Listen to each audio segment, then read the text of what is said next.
Where did the initial idea for the documentary actually come from? Oh, it came from a chance encounter, really, because I was in Paris promoting the previous film that I co-directed, Dior and I Has to Travel, and that was back in 2011. And at one of the screenings we had, I met Olivier Bialobos, who's the head of communications at Dior, and we struck up a conversation. We started, I was very intrigued because Dior hadn't announced a new designer. It had been like almost a year, and I knew that Raf Simons was kind of on the top of many people's lists as to who would be the successor.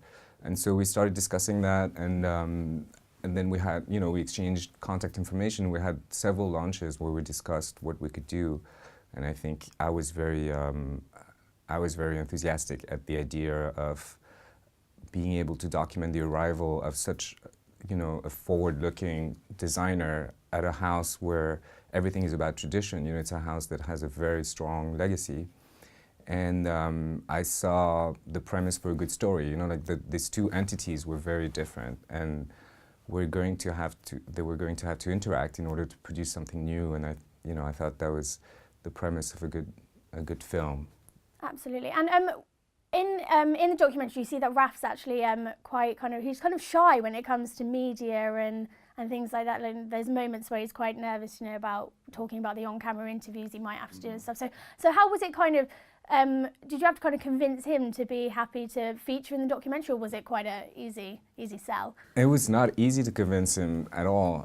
Actually, in the beginning, he said no. He was completely reluctant at the idea, and I sent him a letter sort of explaining what my ideas were for the film and why I wanted to make the film, and then he invited me for a week.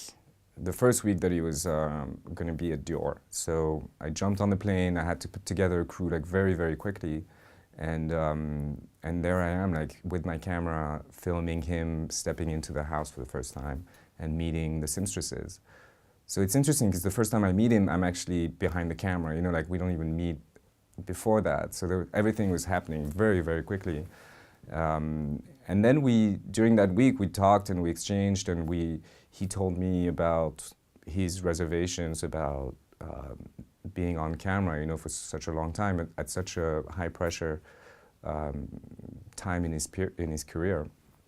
And the more we talked, the more I understood where he was coming from, and I think in a certain way, in a weird way, I was also coming from the same angle, which is that I wasn't really interested in propping him up or treating him like a star designer. I was interested in a much more democratic, if you can say, approach to his creative process, and I was interested in his interaction with the seamstresses, and I wanted that to be the backbone of the film, and that must have appealed to him, I think, because at the end of the week, he basically invited me to stay on for the full time of the collection, which was great.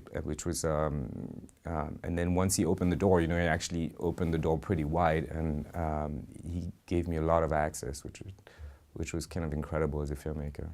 Absolutely. And how was it kind of actually working around Dior's fashion house? I mean, it must have been amazing, but also it's such kind of a high-pressured environment. Was it? You must have been quite nervous about kind of negotiating. Well, that's how people view it, but I don't know. Maybe it was a special period in the house, but I didn't experience it as such a high-pressure environment. We had someone follow us for the first couple of days, and then that person didn't show up on the third day, and then we're basically free to wander the house and open doors and meet new people and find our way through the house. So there was it was very loose the way things happened, and it was great because we were pretty free to just go in any direction we wanted. So I think part of it was that there was such an atmosphere of change at the house at the time. Everything was changing. There was a new designer, new team. Everyone had to readjust very quickly, and in some way, I think our crew sort of fitted in that change because we sort of blended with the change. were just one more component they had to adjust to. And that really worked in our favor in a way. And finally, what do you hope like an audience will take away from the film when they get the chance to see it?